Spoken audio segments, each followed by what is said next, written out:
Bien, por ahora estamos 41 estudiantes en aula, conmigo somos 42. ¿Cuál es la materia que nos corresponde ver? Es historia económica mundial, si no me equivoco, y el nivel en el que ustedes se encuentran es el tercer semestre.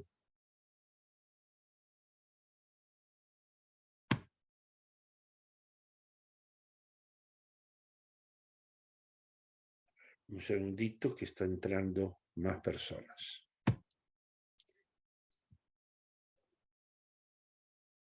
Bien. Repito, la materia que nos corresponde es historia económica mundial. No me gusta mucho el nombre como historia económica. Prefiero hablar de historia de la economía mundial. Pero bueno, así es como está dentro del programa.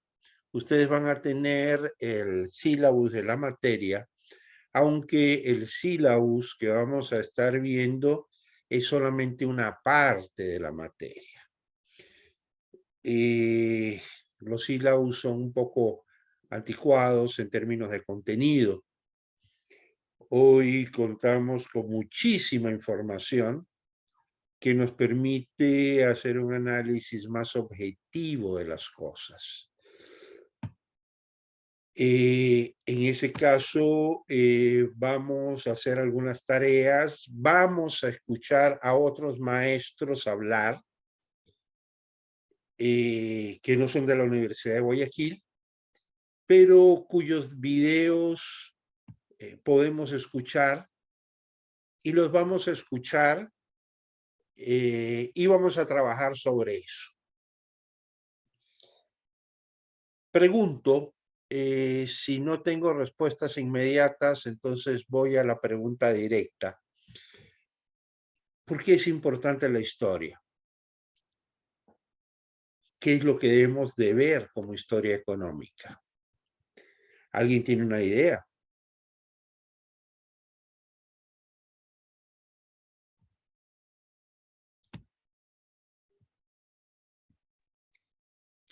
Rubén. Buenas tardes, presente. Buenas tardes. No, pues no me digas presente, contesta.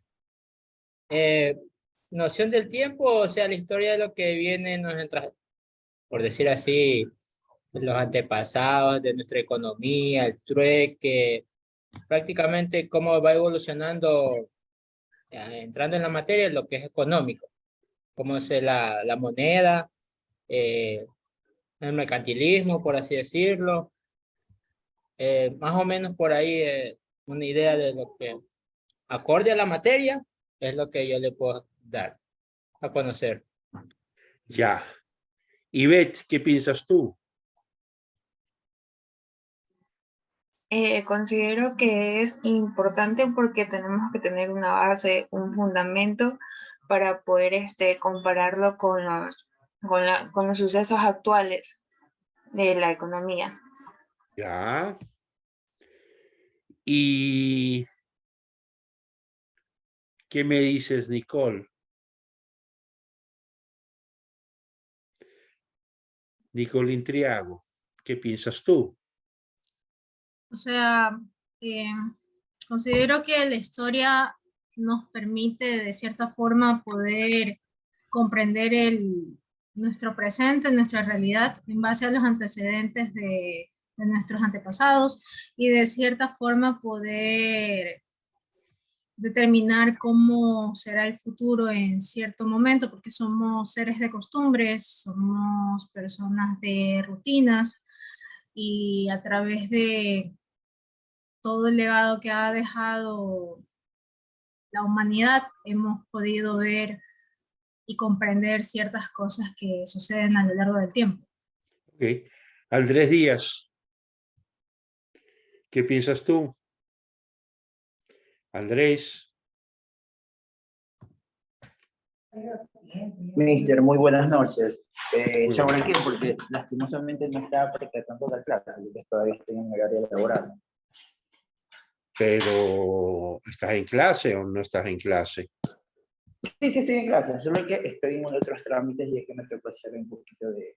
A en mi ver, horario laboral si de tú lo estás normal. en clase, estás en clase. Si no estás en clase, entonces no estamos en clase. Pero no se trata de poner el nombre y decir aquí estoy cuando no estás. ¿Ok? Cuando no estás atendiendo a la clase. Sí. Yo prefiero que se queden afuera de la clase y no que nos tomemos el pelo simplemente entrando a una clase en la que no estamos. ¿Ok? Mónica Cepeda. Buenas tardes. Buenas Yo considero tardes. que es importante ya que podemos estudiar los hechos que hayan sucedido a lo largo del tiempo Ya. en lo que es la estructura económica. Ok. Bien. Cuando nosotros vemos lo que es la historia de la economía, tenemos que observar algunas cosas que son importantes. Ustedes ya no están en el colegio,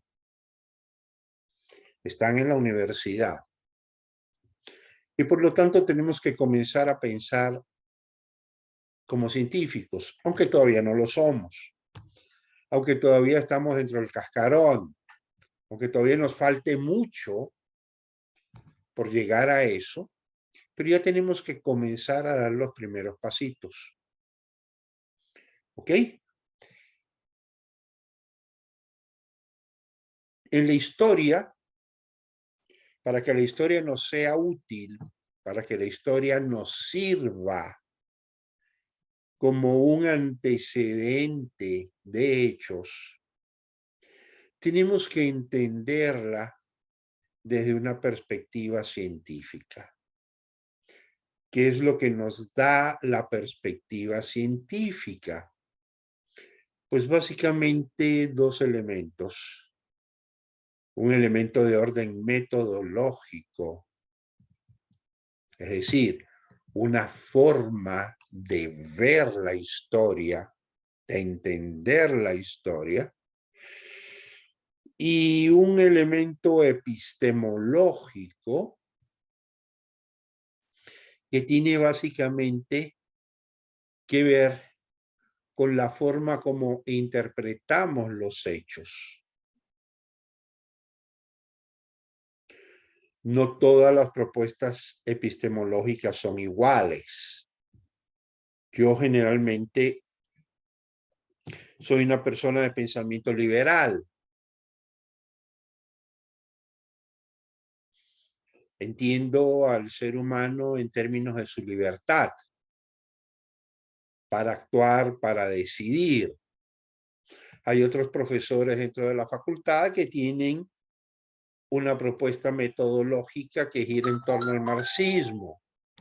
Es diferente. La explicación que yo les puedo dar no es igual que la que les dan ellos, aunque ambas procuran tener un enfoque de orden científico. ¿Por qué es importante entender esto y por qué es importante entender ese elemento que vamos a llamar metodología de análisis? ¿Qué conceptos vamos a usar? ¿Qué conceptos tenemos que tener presentes? La historia no es una sucesión de hechos simplemente. Claro, en el más común de las personas, allá cuando estábamos en la escuela y nos decían y nos hablaban de historia, nos hablaban de una sucesión de hechos. Nos hablaban de personajes y un poquito como historia, en realidad lo que nos daban era apologética. Es decir, estos son los buenos, estos son los héroes, y estos son los malos, estos son los villanos. Y entonces los héroes luchan contra los villanos y el bien siempre triunfa. En la realidad de la vida las cosas no son tan simples. ¿Qué cosa es el bien? Bueno, es lo que está alineado con nuestras categorías morales. El problema es que esas categorías morales también cambian, también se transforman, también evolucionan. Y entonces lo que hoy es el bien, probablemente a mediados del siglo XX no lo era. Y si nos remitimos al pasado, más atrás, probablemente lo que hoy vemos como el bien era identificado como el mal. Entonces, entrar a meter categorías de esa naturaleza o tratar de ver la historia pasada sobre los valores de nuestra sociedad, no solamente que es un craso error, sino que es algo que nos impide ver la realidad como la realidad fue. Cuando yo digo estas cosas, a algunos no les gusta. Ya he tenido algunas protestas en clase. ¿Qué es lo que hacemos nosotros, por ejemplo? Y eso se lo aplica mucho, ya es en la manipulación política de los hechos. Tratamos de juzgar el pasado con los valores de hoy. Entonces, cuando hablamos del descubrimiento europeo de América, y le pongo apellido europeo porque para los europeos fue un descubrimiento. ¿Qué significa descubrir? Significa encontrarse algo que no conozco. Ustedes hacen un tour y descubren Colombia. Eso no significa que nadie haya estado en Colombia, eso no significa que los colombianos no tengan valor. Eso lo único que significa es que ustedes que ignoraban Colombia, de pronto la descubrieron. Empezaron a conocerla. Empezaron a entender y a comprender y a conocer cosas de una tierra sobre la cual ignoraban.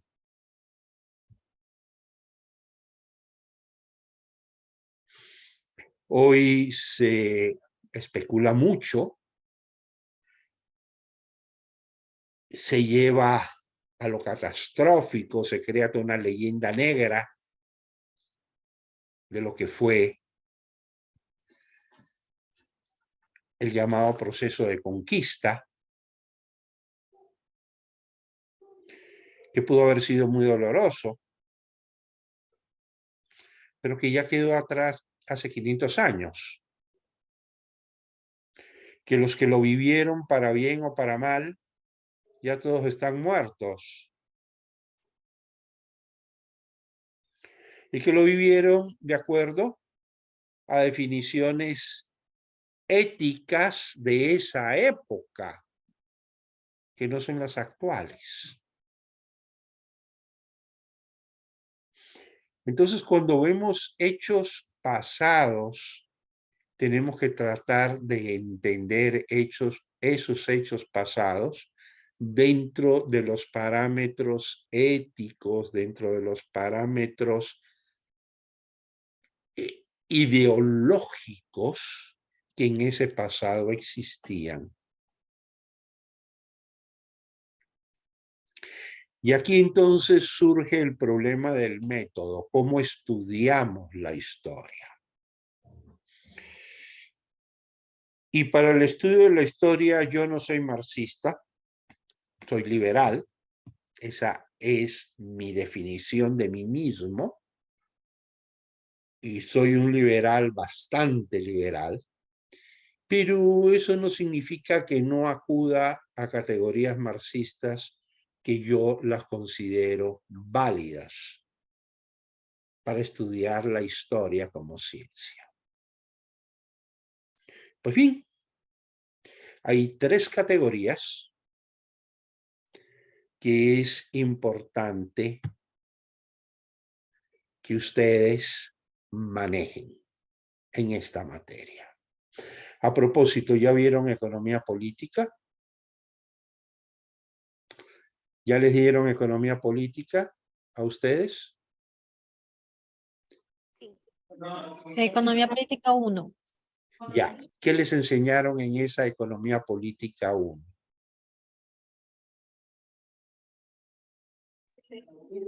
Bueno, nos enseñaron cómo comenzó lo que es el comercio, a Ya. comercializarse, el intercambio, el trueque, cómo inició el comercio y cómo evolucionó. ¿Qué vieron ustedes sobre la dialéctica? ¿Vieron algo sobre dialéctica? ¿Les enseñaron algo sobre el concepto de dialéctica?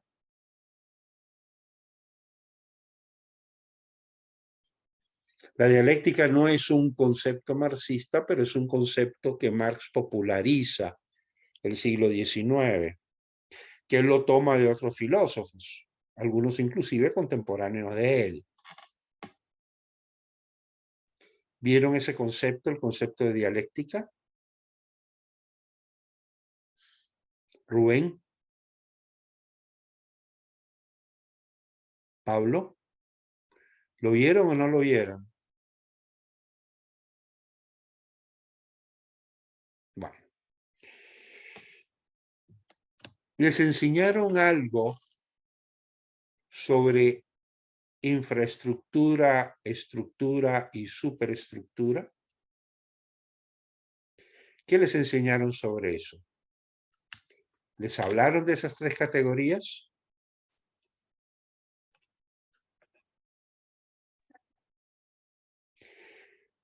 Kenya, ¿qué te enseñaron sobre eso?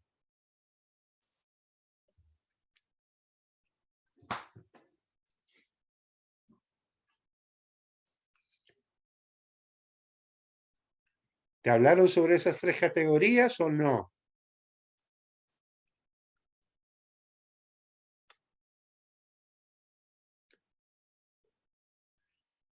Un sí o un no, por Dios. Sí, sí vimos la estructura y la superestructura. Bueno, ¿qué les enseñaron sobre eso? ¿Qué cosa es la superestructura? ¿Qué cosa es la estructura? ¿Qué cosa es la infraestructura? La estructura sería como la base, porque está formada por los medios de producción, que también vimos en el semestre anterior. Creo que eso a lo que tú te estás refiriendo es la infraestructura. Sí, la verdad tengo un poco confundido ciertos conceptos, Bueno, pero esos conceptos, esperen un lo vimos, segundito que claro, me o están sea, comiendo los mosquitos. Déjenme cerrar aquí la puerta. Milú, entra, mami. Entra, mi amor, entra. ¿Quedas afuera? Venga, venga. Ven, Milú. Bueno, te quedas afuera entonces, ¿ya?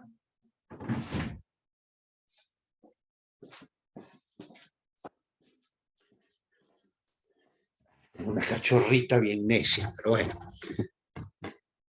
Es importante que entendamos muy bien estos 3 conceptos. Y es importante que entendamos estos 3 conceptos porque es básico para el análisis histórico. La historia, más que una sucesión de hechos, es la evolución de estas 3 categorías. Eso es la historia. ¿Cómo evolucionan estas 3 categorías?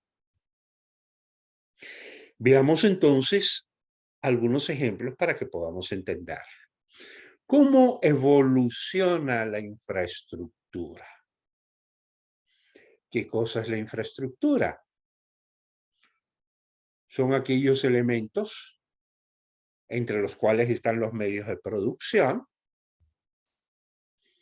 que le permiten al ser humano producir bienes que satisfacen sus necesidades materiales.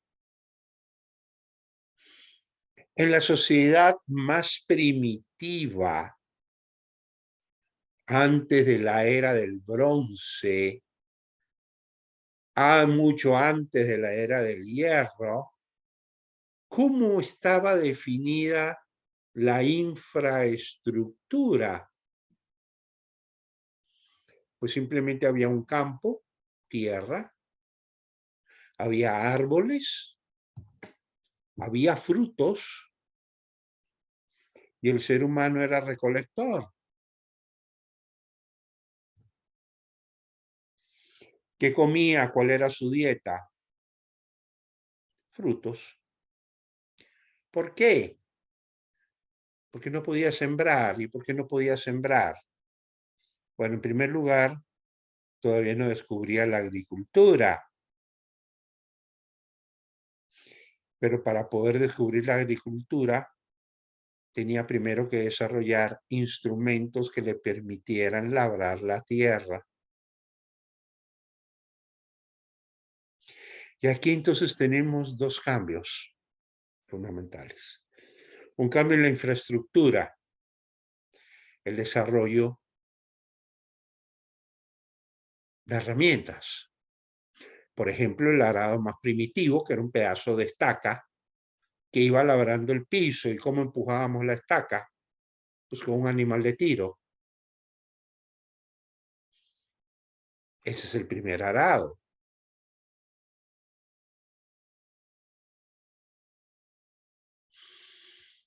Y para tener un asadón y para tener una pica, pues al principio usábamos piedras. Entonces la infraestructura del ser humano eran piedras que se labraban.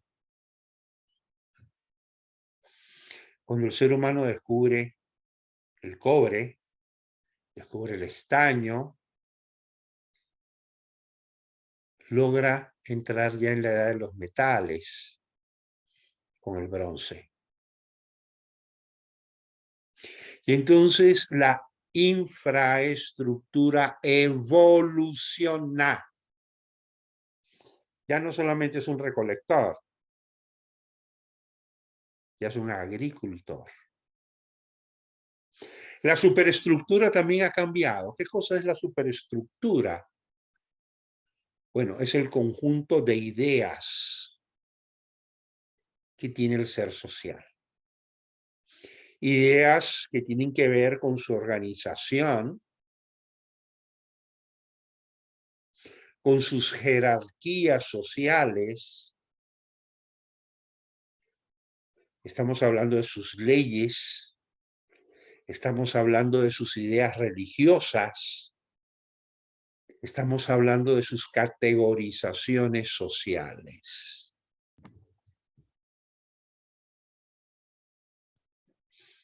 ¿Cómo evoluciona? Pues antes de tener los instrumentos, era nómada. Iba de tierra en tierra, recolectando. Cuando el ser humano descubre la tierra, se vuelve sedentario.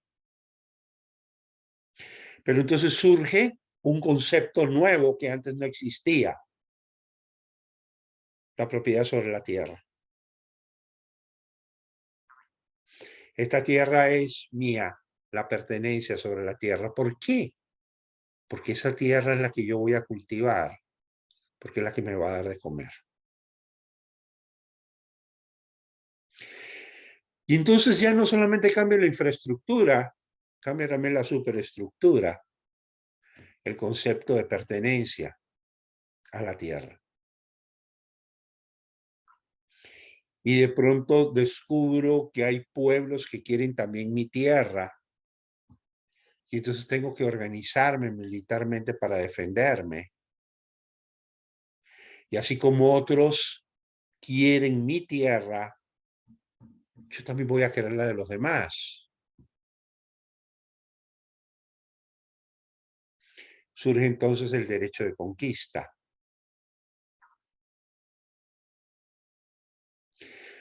¿Quién de ustedes ha leído la Biblia o la lee frecuentemente? ¿Alguno de ustedes?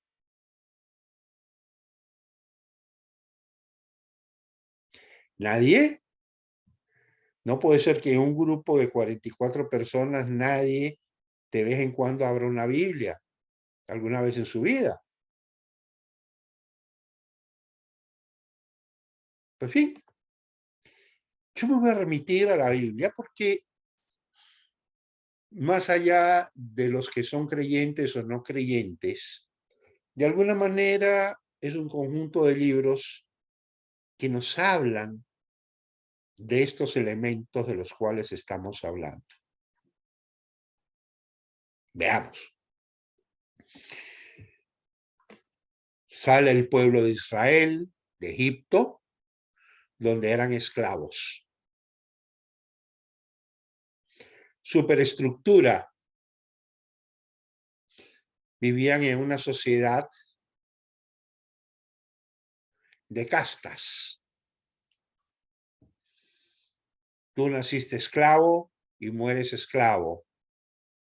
Yo nací amo y moriré amo. No hay movilidad social. No es que alguien que sale de aquí puede luego ir acá. No. Si eres hebreo, eres esclavo. Si eres egipcio, eres libre. Superestructura. ¿Para qué son los esclavos? Para que trabajen. ¿Para quién trabaja el esclavo? Pues para el amo. ¿De qué estamos hablando? Estamos hablando de una organización social. Estamos hablando de una estructura social donde hay amos y hay esclavos. Y estamos hablando de una superestructura donde hay un concepto religioso en los esclavos que les dice que la esclavitud no es natural, que ellos no tienen por qué ser esclavos de Egipto. Y entonces ellos le piden a su Dios, se los pongo entre comillas, para los que no crean, libéranos de la esclavitud. Y entonces ahí vienen las famosas 7 plagas, y ahí viene entonces el éxodo, la salida, ¿no es cierto? El cruce del Mar Rojo y la entrada al desierto de Sinaí.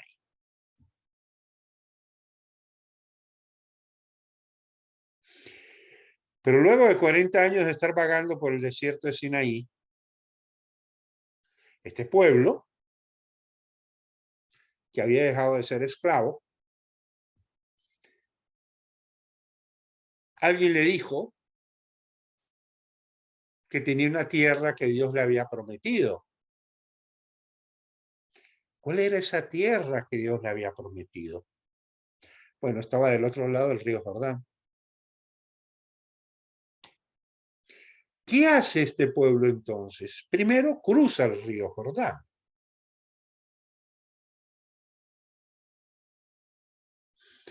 Para llegar a la tierra prometida. Esa famosa tierra de la cual fluía leche y miel. Ya no era un pueblo nómada, era un pueblo de agricultores, era un pueblo que conocía de agricultura, por eso hablaba de la tierra que fluía leche y miel, porque estaba buscando una tierra para cultivar. El problema, el detalle, es que esa tierra estaba ocupada. Estaban distintas ciudades. La primera ciudad con la que se encuentran es Jericó. ¿Y qué hace Josué? Que es el dirigente, el que se comunica con Dios. Dios le ordena que mande espías, que vea cómo Jericó está organizada, y luego le ordena que la destruya, que no quede piedra sobre piedra. ¿Y qué hace el pueblo de Israel? Pues se arma, sitian la ciudad y entran a destruirla, salvándose solamente una familia, que es la familia de Moab.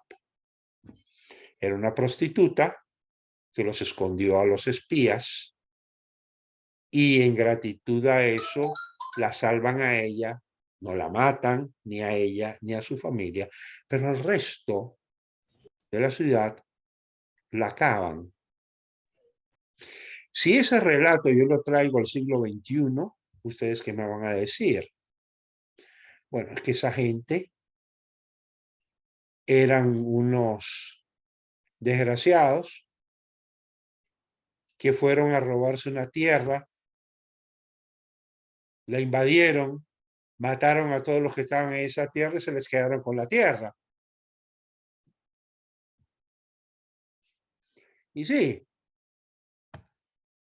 bajo el supuesto de que el relato bíblico sea verdadero, eso fue lo que ocurrió. Pero desde el punto de vista del pensamiento ético y moral de 3000 años atrás, que no era igual al actual, no solamente era un hecho lícito, sino que además Dios lo ordenaba. En otras palabras, era moralmente no solo aceptado, sino obligado. Yo tengo que matar a mi enemigo porque Dios me ordena que lo haga.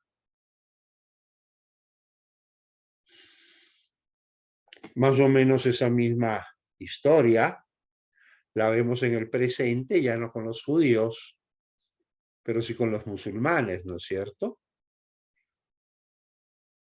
El Shah, tienes que acabar con los infieles. Entonces ustedes encuentran sectas musulmanas, no son todos los musulmanes. Yo tengo muy buenos amigos musulmanes que no piensan así, pero hay sectas musulmanas que son muy radicales, que según ellos, Dios les ordena someter a todos los pueblos de la tierra y el que no se someta debe morir. ¿De qué estamos hablando aquí? De la superestructura, de cómo las personas piensan, de cómo los pueblos están legalmente, ideológicamente organizados. Entonces, aquí hay algo que resulta importante. Un segundito. Valerie, estoy en clase, mija.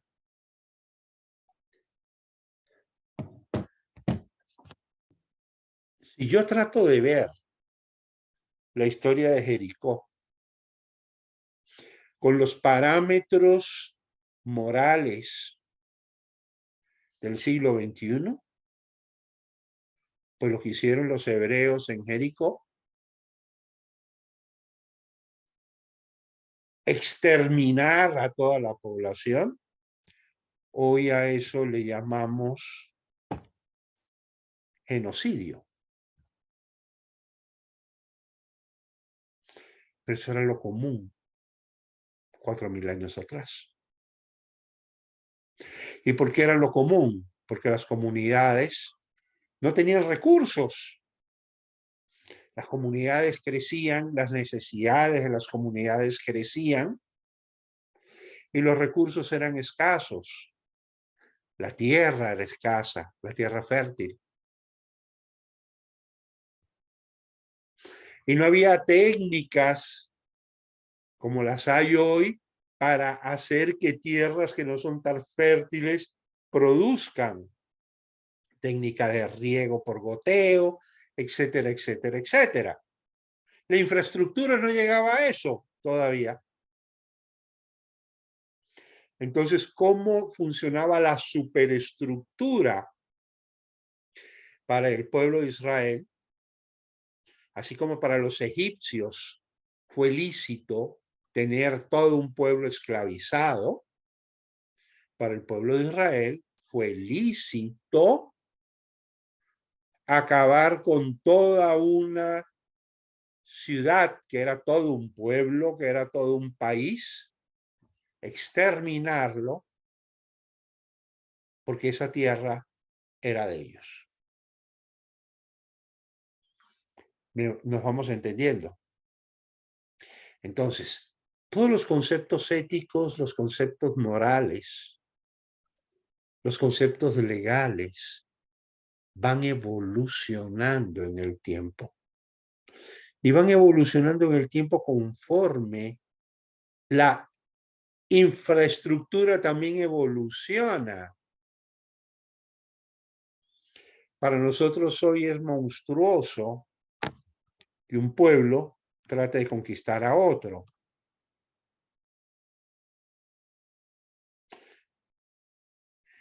En la época de la que estamos hablando, no solo que no era monstruoso, era lo normal. Era lo corriente, era lo esperado.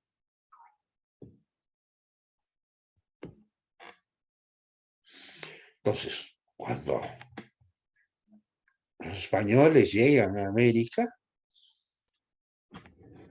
¿por qué llegan a América? Porque en Europa tenían problemas. Porque en Europa había hambre. Porque en Europa la tierra escaseaba.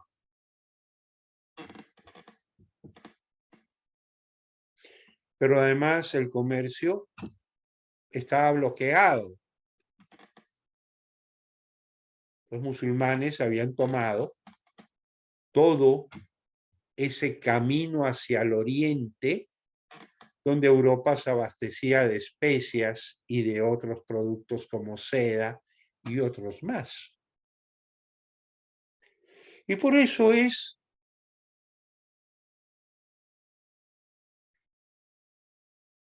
que los reyes de España financian el viaje exploratorio de Cristóbal Colón.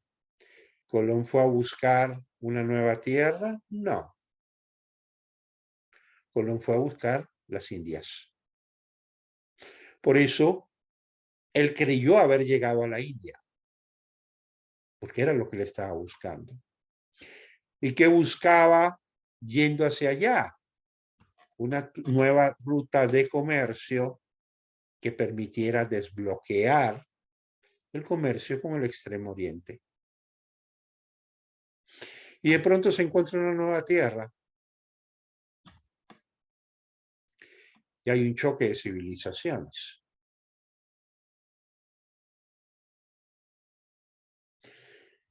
Como era el pensamiento en ese entonces. Como era el pensamiento europeo. Como era el pensamiento americano en ese entonces. En otras palabras, como era la superestructura europea que choca con la superestructura americana.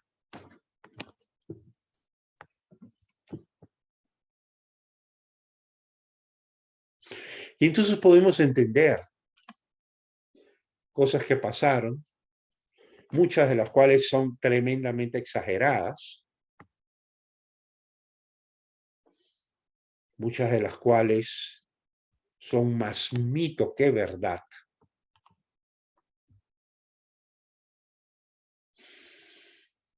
Detrás de las cuales la historia se esconde, no se transmite. Porque para crear el mito yo necesito esconder la realidad. Yo necesito tapar la verdad para que el mito fluya. Entonces, aquello de que los españoles llegaron y asesinaron a 2/3 partes de la población indígena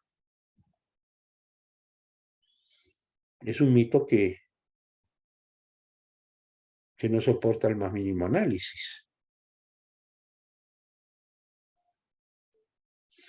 Aquello que llegaron los españoles y sometieron a los indígenas gratuitamente, también es otro mito que no soporta análisis.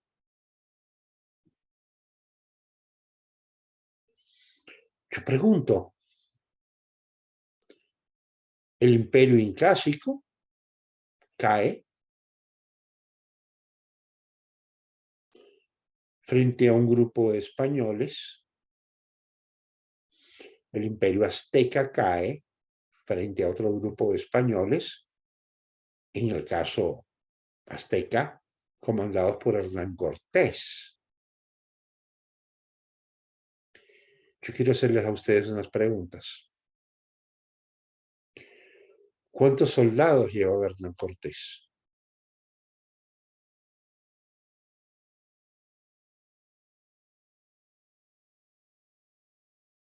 ¿Cuántos soldados llevaba Pizarro? ¿Alguna vez han hecho esa pregunta? Para tomarse un imperio como el imperio incásico, ¿cuántos soldados debieron haber llevado? ¿Alguno de ustedes tiene idea?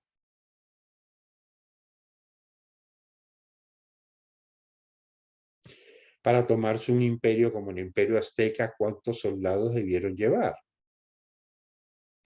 ¿Alguno de ustedes tiene idea de eso? Unos 1000 hombres. ¿Y cuántos eran los aztecas? Buenas Más de tardes. 20.000. Pero él sí bastante las armas que ellos tenían, pues, o sea, tenían más ¿Cuántas personal, pero tenían personas armas más eran? avanzadas. ¿Cuántas personas eran? ¿Cuántos eran los incas y cuántos eran los españoles? ¿Cuántos eran los aztecas y cuántos eran los españoles?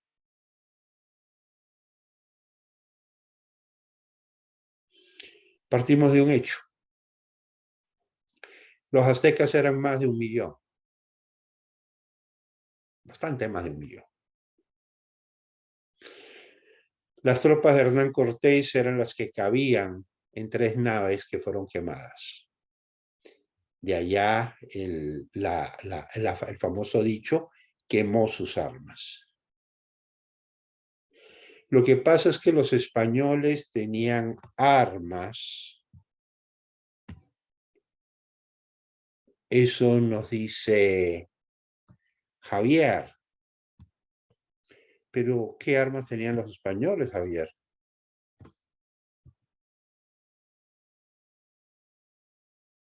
¿Cuáles eran las armas de los españoles? ¿Me puedes decir?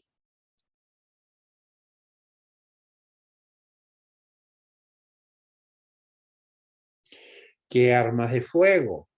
Por favor, defínemelas. ¿Cuáles eran las armas de fuego? ¿Ametralladoras? ¿Bazucas? ¿Aviones supersónicos? ¿Qué armas tenían los españoles?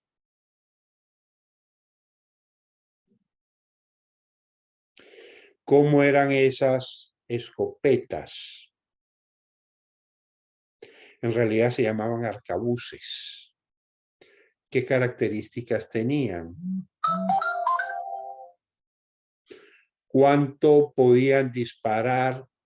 ¿Cuántos disparos podían hacer en 1 minuto? Esas no eran las armas, disculpe, esas no eran las armas que le entraban polvo y tienen que rellenar y hasta que llene ya vienen las otras a atacar. ¿Ya? Y luego tienes que poner una mecha y Otra, prender la mecha y esperar que la mecha active la pólvora para que dispare. Sí. ¿Acaso no es más eficiente una lanza? ¿Acaso no es más eficiente un dardo ¿Acaso no es más eficiente una flecha? ¿Cuántos españoles eran? No creo que pasen de los 300, porque venían como venían en 3 barcos. Póngale, yo digo 300, póngale 100 por en barco.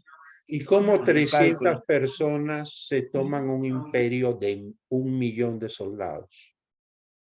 Se deberían estudiar una astucia, algo con el líder principalmente, buscar al que gobierne en esa. Aquí es donde venimos a hablar de la ignorancia de la historia. Profesor, disculpe, ¿ahí no influye el hecho de que los indígenas pensaban que los europeos eran dioses? Algunos indígenas pudieron haber pensado eso. Algunos. Esa era la famosa leyenda del dios Bacatá, de los chipchas colombianos, por ejemplo. Pero hay otro elemento que es mucho más importante. Profesor, Y es, disculpe, sí, dime. y también podrían ser las enfermedades que trajeron consigo los españoles. Eso sí, fueron las enfermedades que vinieron con los españoles lo que mató a enormes cantidades de población indígena. Eso sí, eso fue la verdad, eso fue la realidad. Fueron las enfermedades. No nos olvidemos de que Europa había recién pasado por la última peste, la bubónica.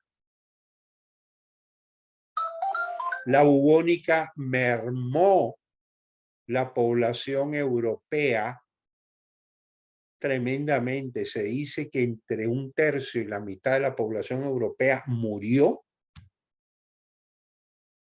por la peste. ¿Qué ocurre? Poquitos años antes de esto. Las pandemias, y la peste fue una pandemia,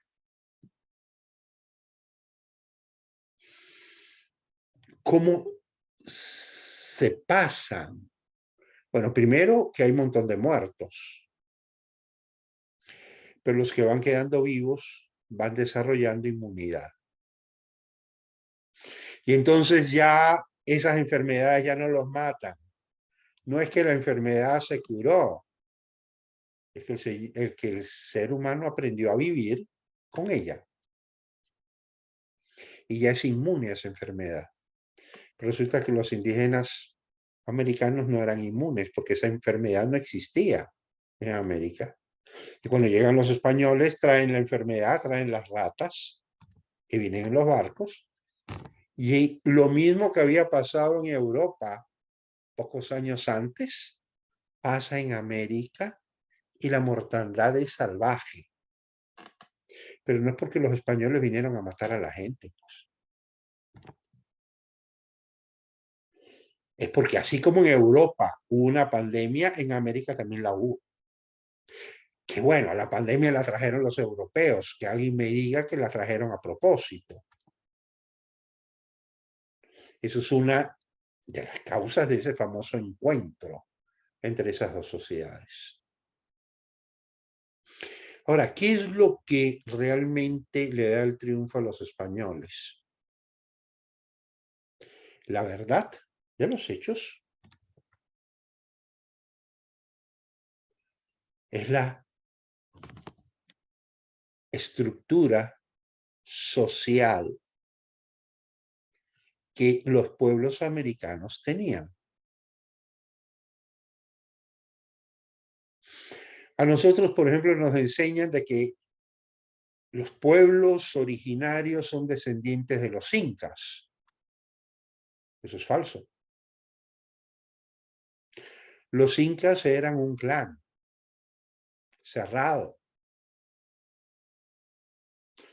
que esclavizaba a otros pueblos. Entonces, cuando los españoles llegaron a América del Sur, no se encontraron con pueblos libres, se encontraron con pueblos esclavos. Eran esclavos. ¿Cuál fue su estrategia? Yo soy tu oportunidad de librarte de quien te está esclavizando.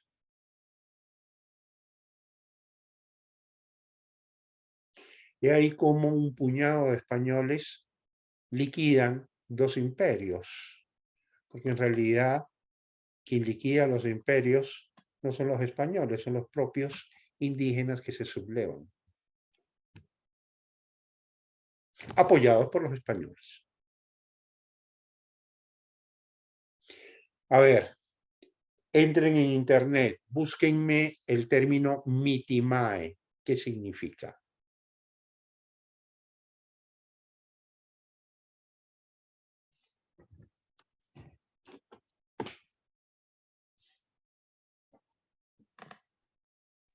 Colono del Imperio Inca que se establecía en un territorio conquistado para acelerar la asimilación de la población sometida.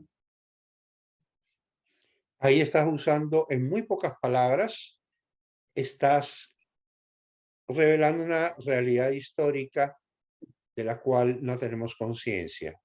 Era el mecanismo que tenía el imperio incáxico, lo cual significa que no eran todos, para someter a los pueblos y obligarlos a someterse a una cultura que no era la de los incas, porque los incas tenían hasta su propio idioma, que no era el quichua ni el quechua. Era un idioma que era exclusivo de ellos y que solo ellos lo hablaban. El quichua y el quechua son lenguas de pueblos sometidos, de pueblos esclavizados. ¿Y cómo funcionaba el mitimae? ¿Estás leyéndolo? ¿En qué consistía?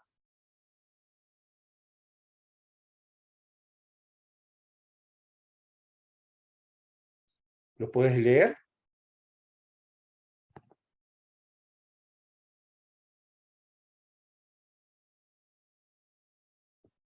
¿Alguien puede leer lo que era el Se mitimae? dice que fueron grupos de determinadas etnias que eran reubicadas por el Imperio Inca en otras zonas de su territorio, cumpliendo funciones económicas, sociales, culturales, políticas y militares.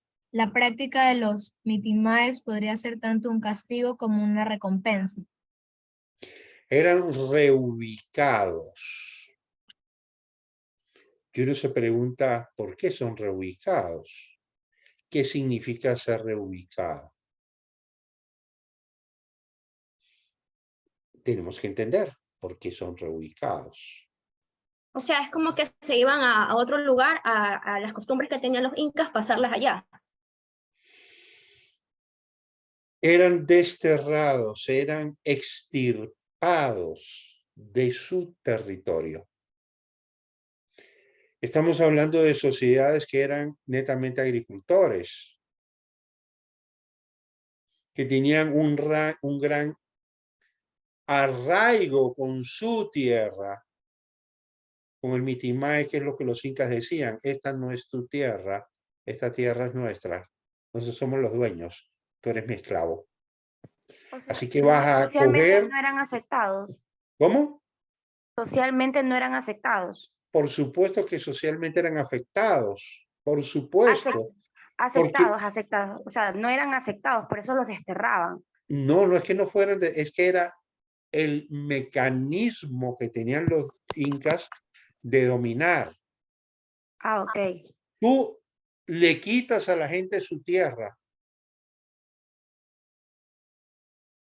le quitas su medio y te lo llevas a otro lado. Por ejemplo, de acuerdo a algunas investigaciones, la población originaria de buena parte del Ecuador, la población indígena, no es ecuatoriana, es boliviana. ¿Qué hicieron los incas?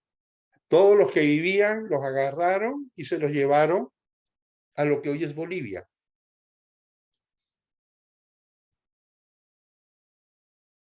Le quitaron su tierra, los desterraron y trajeron personas que eran desterradas de otra parte hacia acá. Rompes entonces los vínculos.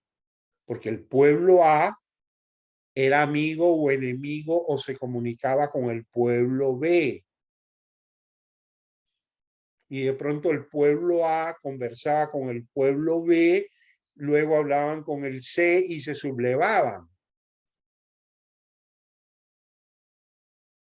Así que a A lo mando para el sur y aquí te pongo un vecino que ni siquiera habla tu idioma. A ver, entiéndete con él. Es una manera de dominación. Entonces, lo que estamos viendo solamente en torno al concepto Mitimae, y yo les pido que ustedes lo vean más a fondo, lo estudien para la próxima clase. De lo que nos está hablando es de una estructura social que no era libre, que no era igualitaria. Era una estructura donde no había movilidad social. Tú naciste esclavo y te mueres esclavo con tus hijos. Y yo, Inca, decido de tu vida lo que a mí me dé la gana. Eso es lo que había en la zona andina. ¿Y qué es lo que había con los aztecas? Pues, ¿en qué consistían los sacrificios aztecas? ¿Alguien sabe?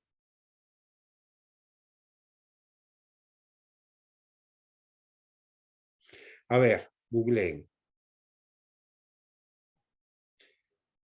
El sacrificio azteca, busquen.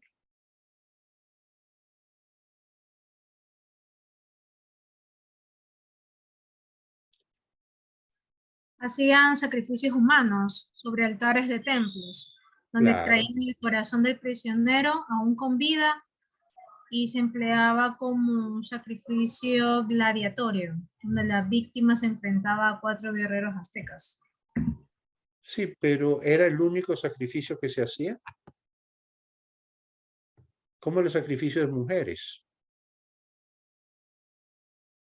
¿Eran mujeres aztecas las que ellos sacrificaban? ¿Eran aztecas los que ellos sacrificaban?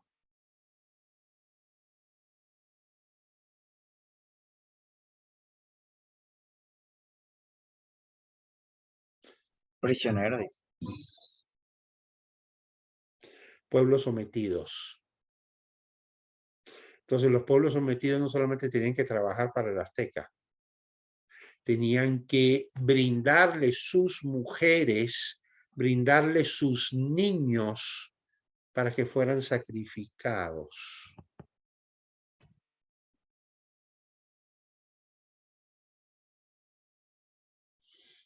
Que yo sepa, los españoles no quisieron eso. Pero eso es lo que existía en América antes de la famosa conquista española. Esa era la realidad de América.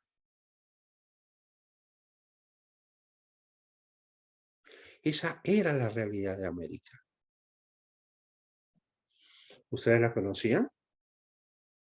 Es que eso también sucedía por por la forma en cómo pensaban las personas en aquella época.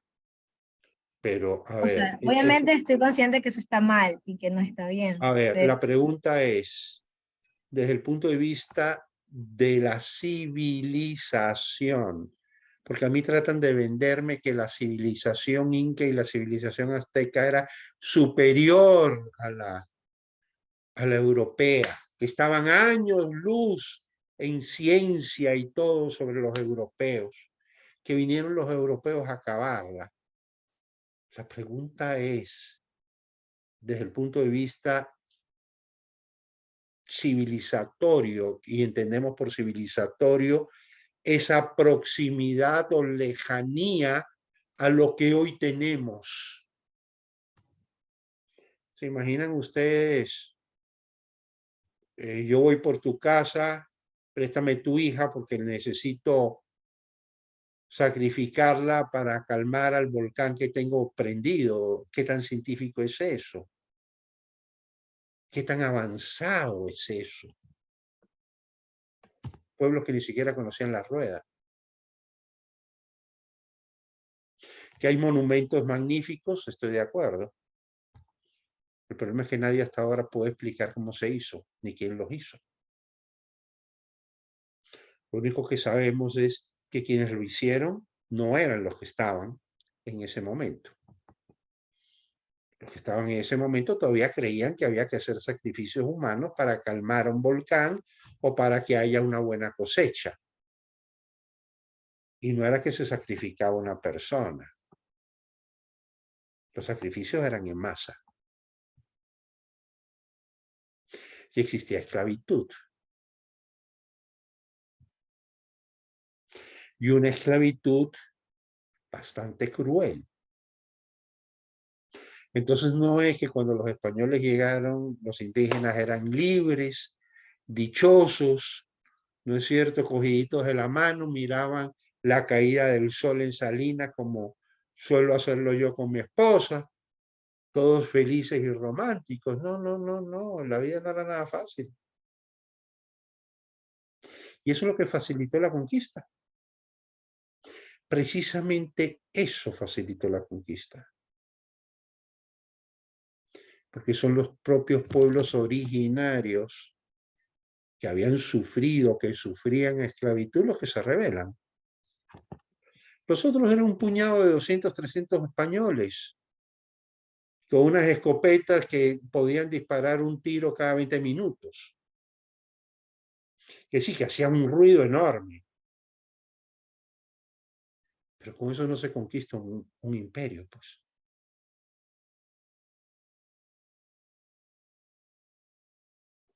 Me explico. Ahora, ¿qué es lo que estamos aquí comparando? Superestructuras. Una superestructura donde un pueblo esclaviza a otro. En Europa existía, sí existía, pero un concepto diferente, ¿no? O sea, sí. En África, en el norte de África, los musulmanes tomaban gente de color y las esclavizaban y las vendían como esclavos. Y muchos de esos llegaron a América y fueron trasladados por europeos. No es que los unos eran esclavistas y los otros no, pero el concepto de esclavitud era distinto. ¿Cuál era la mentalidad de los europeos, especialmente de los españoles? Los indígenas son muy parecidos a los europeos, hay que protegerlos. ¿Cómo protejo yo a los indígenas? Pues trayendo afros de África que dentro de la escala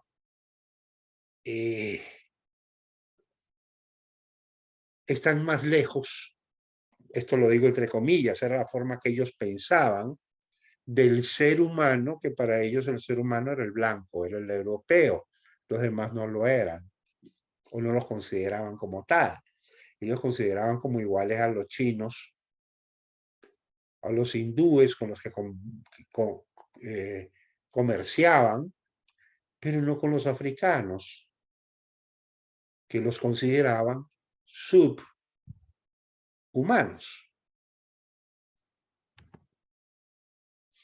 ¿Eso hoy tiene valor? No, por supuesto que no tiene valor. Y una de las cosas que hace el liberalismo es precisamente ese: todos somos iguales ante Dios.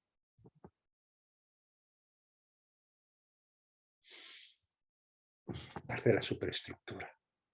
Parte de la superestructura. Cuando digo estas palabras no es que les estoy diciendo que ustedes tienen que ser religiosos. Lo que les estoy diciendo es que forma parte de nuestra superestructura.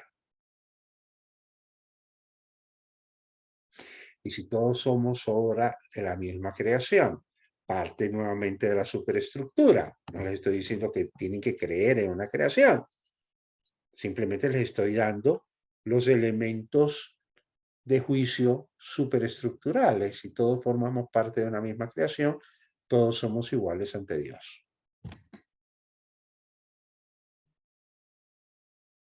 Y si todos somos iguales ante Dios, todos también tenemos que ser iguales ante la ley.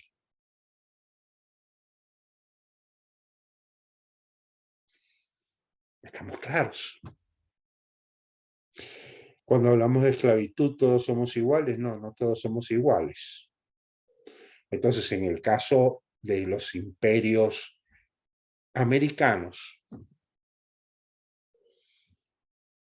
somos distintos simplemente porque yo pertenezco a esta civilización a la que tú no perteneces. Yo soy inca, yo formo parte de la civilización inca y tú no. Yo soy el conquistador, tú eres el conquistado. Yo soy el amo, tú eres mi esclavo. Yo dispongo de ti, no solo de tus bienes, no solo de tu tierra, dispongo también de ti. Y ahí viene entonces el concepto de miti mae, que es tan importante para poder entender lo que era la cultura incásica y lo que era la superestructura antes de que los españoles llegaran a América.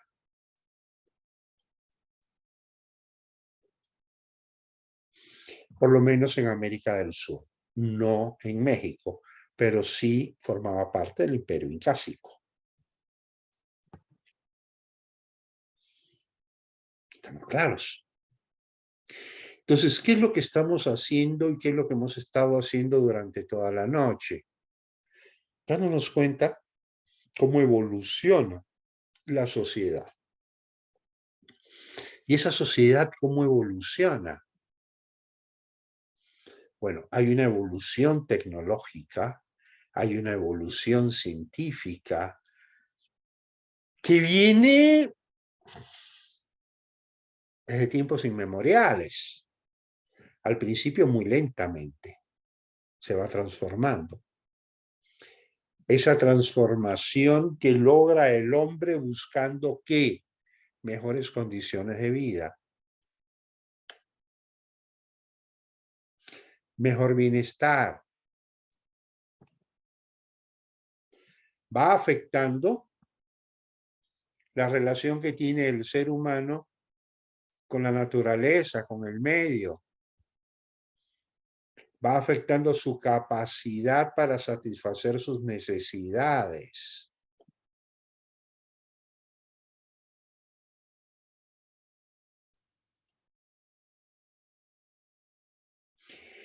Y conforme va modificando esa capacidad para atender sus necesidades de consumo, el ser humano también va modificando sus relaciones sociales dentro de cada núcleo social. Y van surgiendo esas ideas, esas ideologías que forman parte de la superestructura y que son las que de alguna manera justifican el comportamiento social. Vuelvo al mismo ejemplo. ¿Por qué los hebreos se toman Jericó? Y no solo Jericó, sino todas las ciudades que existían en ese territorio, porque Dios les había dado esa tierra. Yahvé, mi Dios, me ordena que limpie la tierra de extranjeros. Oye, pero si aquí el extranjero eres tú. No, no, no. Los extranjeros son ellos que están en una tierra que no les pertenece, porque esa tierra Dios me la está dando a mí. Así que entran, hacen la guerra y destruyen a todos esos pueblos. Lo que hoy podríamos llamarlo genocidio. En ese entonces era justicia. Porque a través de esto yo le voy a dar de comer a mis hijos. Y yo le voy a dar de comer a mi pueblo.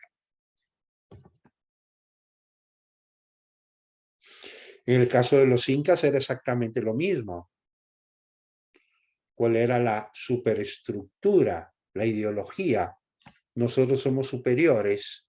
Todos los demás pueblos indígenas deben estar sometidos porque son inferiores a mí. De hecho, hablamos un solo idioma entre nosotros que ellos no pueden entender y prohibido enseñarles nuestro idioma. Porque nuestra comunicación siempre tiene que ser ignorada por ellos. ¿Qué me hace a mí? ¿Quién me da a mí el derecho de tomar todo un pueblo y sacarlo de sus casas y obligarlos a trasladarse a otra parte del mundo? Pues el hecho de que soy su dueño y con mi propiedad hago lo que me da la gana. Y ellos son mi propiedad, son mis esclavos, están sometidos a mí. No sé si estamos entendiendo. La importancia de la superestructura, cómo los pueblos piensan.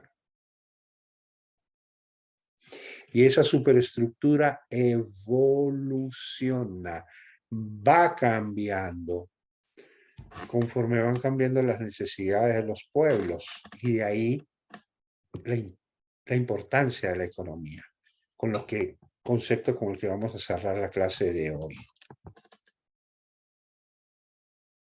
Conforme va cambiando la economía, y les subrayo esa palabra y espero que la escriban y que la subrayen,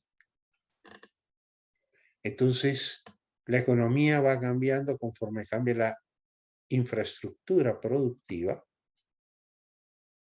y esos cambios van trayendo cambios en la capacidad humana para satisfacer sus necesidades.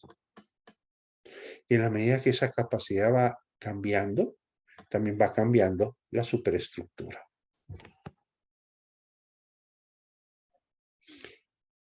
Bien, la pregunta de la noche.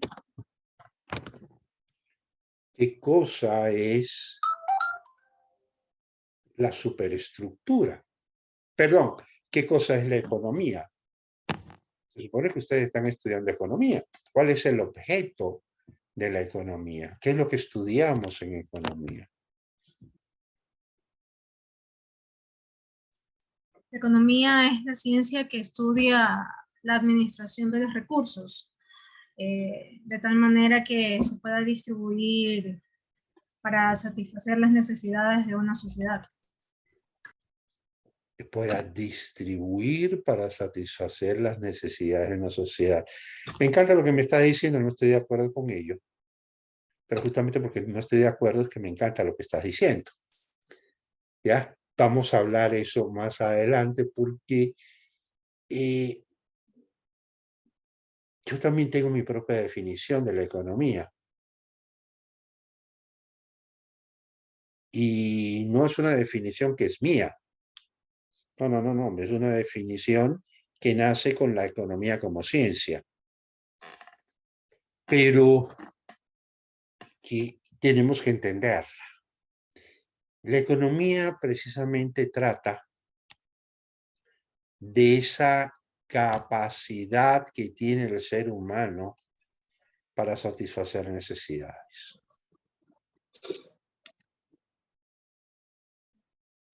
La economía entonces evoluciona conforme evoluciona la capacidad del ser humano para satisfacer necesidades. ¿Qué cosa es la historia de la economía? Pues es la evolución, es la historia de cómo evoluciona esa capacidad productiva del ser humano, esa capacidad que el ser humano tiene para satisfacer sus necesidades. Esa es la historia de la economía. Y esa capacidad, ¿cómo evoluciona? Evoluciona en términos de infraestructura. De la simple piedra con la que se abría un hueco en la tierra hasta el hiper, super tractor que permite arar 100 metros lineales simultáneamente.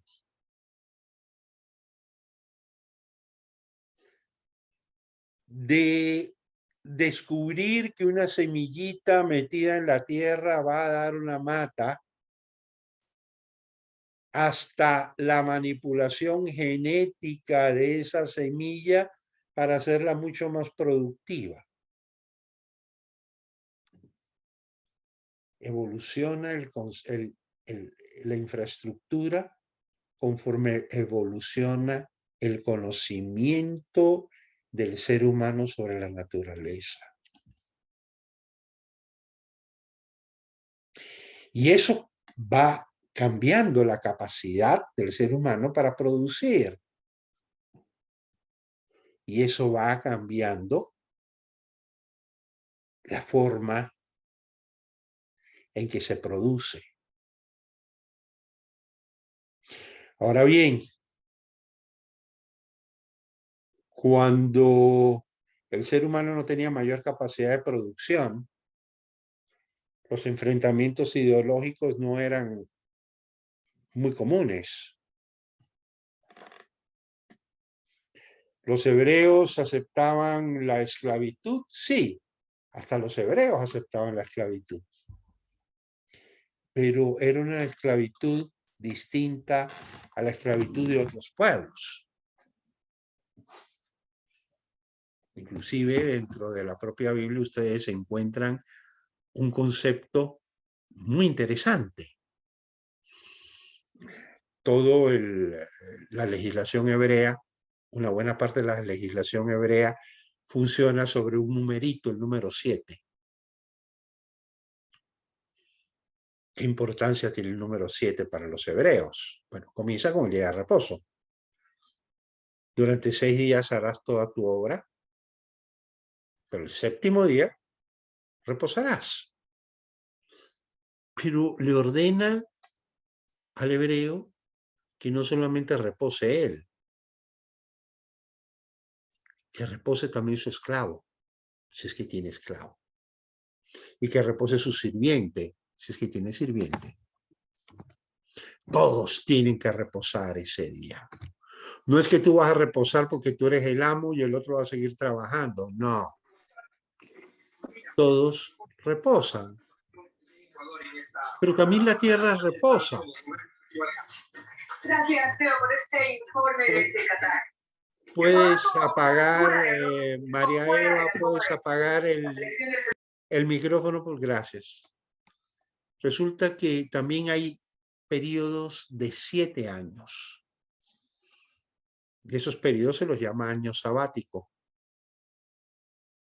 donde la tierra reposa. Es decir, tú trabajas la tierra 6 años, pero tienes que permitir que la tierra repose un año. ¿Qué significa eso? Que durante los 6 años de trabajo tienes que cosechar suficiente para vivir un año sin trabajar la tierra. Y hay otro número 7, que son 7 periodos de año sabático. 7 por 7, 49, 50 años. Eso es lo que ellos llamaban el año jubilar. ¿Y en qué consistía el año jubilar? Pues el año jubilar se perdonaban todas las deudas. Y como el motivo de esclavitud eran las deudas, es decir, tú tienes una deuda conmigo, como no la puedes pagar, tienes que venir a trabajar para mí. Y en eso consistía la esclavitud, como se perdonaban todos los deudas cada 49 años, en el año jubilar también todos los esclavos eran libres. Fíjense cómo hasta el concepto de esclavitud era distinto. De alguna manera se reconocía una igualdad entre todos. Se crean desigualdades en términos de que tú no puedas pagarme lo que me debes. Pero al final yo tengo que reconocer que eres mi igual El sábado tengo que reconocer que eres mi igual, no te puedo hacer trabajar el sábado. Y el año jubilar, tengo que reconocer que eres mi igual y por lo tanto te tengo que liberar. Una mentalidad distinta. Una mentalidad distinta. ¿Por qué los judíos vagan en el desierto los famosos 40 años? Bueno, explicaciones hay muchas, pero hay una que es fundamental. En esos 40 años, todos aquellos que habían sido esclavos en Egipto mueren. Porque tenían que morir todos los que habían salido de Egipto, entre ellos Moisés. El único que no era esclavo, porque era noble. Porque los que habían sido esclavos no eran capaces de vivir en libertad.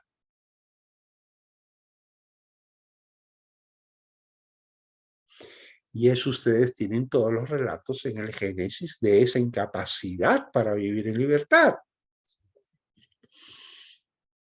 Llega un momento en que ellos se rebelan en el desierto y le dicen, ¿por qué nos sacaste de Egipto?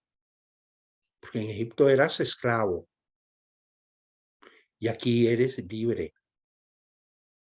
Sí, pero en Egipto tenía carne y en Egipto mi amo me daba de comer, porque si no me daba de comer yo no podía trabajar. En otras palabras, en Egipto, yo siendo esclavo, no era responsable de mi libertad, no era responsable de nada. Como a perrito, me daban mi plato de comida y yo me llenaba con el plato de comida que me daban como perrito. Pero resulta que la libertad implica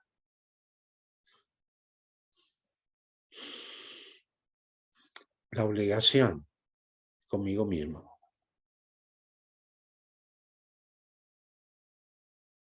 Era un pueblo que no estaba acostumbrado a la libertad.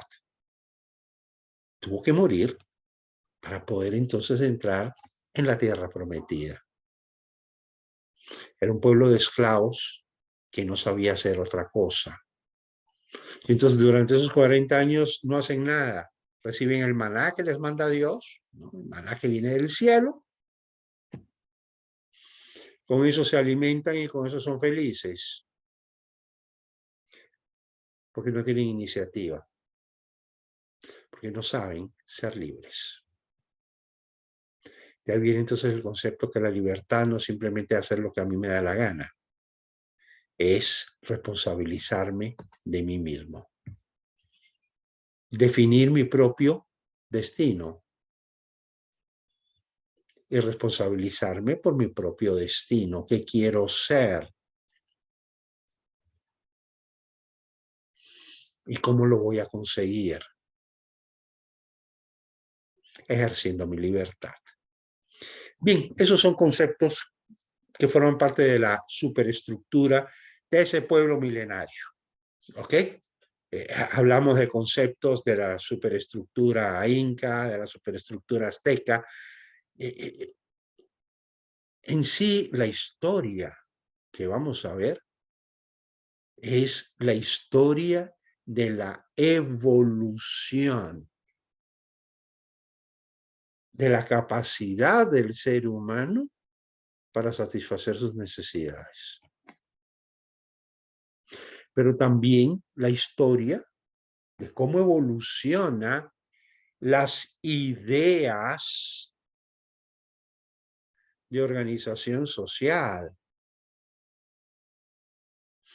Porque hoy que las necesidades ya no son como eran antes, entonces vamos cambiando los objetivos de la economía. Para mí el principal objetivo de la economía es crear riqueza. Y por favor no piensen que soy un oligarca, vivo en una casa muy modesta. Pero es que crear riqueza es la única manera de salir de la pobreza. siendo para mí la pobreza el estado natural del ser humano. Es decir, los seres humanos nacemos pobres. El ser humano es pobre. La evolución del ser humano es la evolución de su pobreza hacia la riqueza. Cómo el ser humano ha ido evolucionando de la extrema pobreza. Una extrema pobreza donde solamente cuando encontraba frutas en los árboles comía, porque no sabía cultivar. Hasta el punto donde produce más de lo que necesita. Esa es la historia de la economía. Cómo evoluciona la forma de crear riqueza. Los seres humanos somos animales que necesitamos permanentemente consumir. No es que porque comimos hoy viviremos el resto de la vida. Día tras día tenemos nuevas necesidades que satisfacer. ¿Qué cosa es una persona pobre? Es una persona que no tiene capacidad para cubrir sus necesidades básicas. ¿Cómo podemos cubrir las necesidades básicas? Pues produciendo riqueza. ¿Qué cosa es la riqueza? La riqueza no es más que ese producto social que sirve para satisfacer necesidades. Entonces, cuando estemos observando la historia, tenemos que observar la historia en ese sentido. Una última cosa, que ya se nos acabó el tiempo. ¿Les han hablado ustedes sobre un libro de Adam Smith que se supone que es el libro que inaugura la economía como ciencia? ¿Cómo se llama ese libro? La riqueza de las naciones, ¿no? Gracias, Mabel. ¿Están todos de acuerdo? Pues no, ese libro no se llama así. Y espero que ni Mabel ni ningún otro vuelva a repetir ese título que no existe. ¿Ok? Ese título no existe. El verdadero título del libro es Una investigación sobre el origen y la naturaleza de la riqueza de las naciones. El título del libro, la materia del libro, el objeto del libro, no es la riqueza de las naciones. El objeto es la naturaleza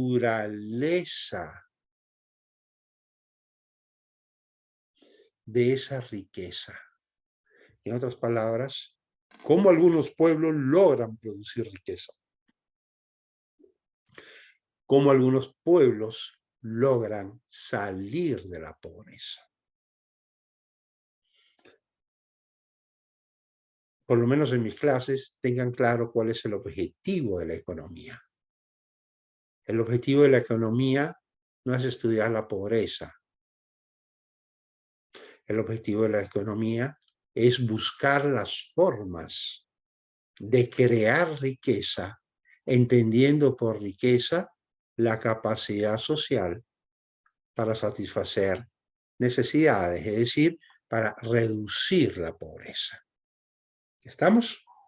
Bien, chicos, se nos acabó el tiempo. Veo que hay gente que está en sala de espera, que me imagino que quieren entrar a clase y necesitan el Zoom. ¿Hay alguna pregunta hasta aquí? Si no hay preguntas, nos vemos en la próxima clase. Creo que la próxima. Sí, dime. ¿Podría repetir el nombre del libro como es? Lo puedes buscar en internet, pero te lo voy a decir, Nicole. ¿Ok? Igual búscalo en internet, pero te lo voy a decir. Investigación sobre las causas y la naturaleza de la riqueza de las naciones. Es decir, el objeto de estudio de Adam Smith no es la riqueza. El objeto de estudio de Adam Smith son las causas y la naturaleza que esa riqueza tiene. ¿Ok? Bueno, chicos, nos vemos la próxima clase y que pasen una linda noche. Cuídense. Buenas noches.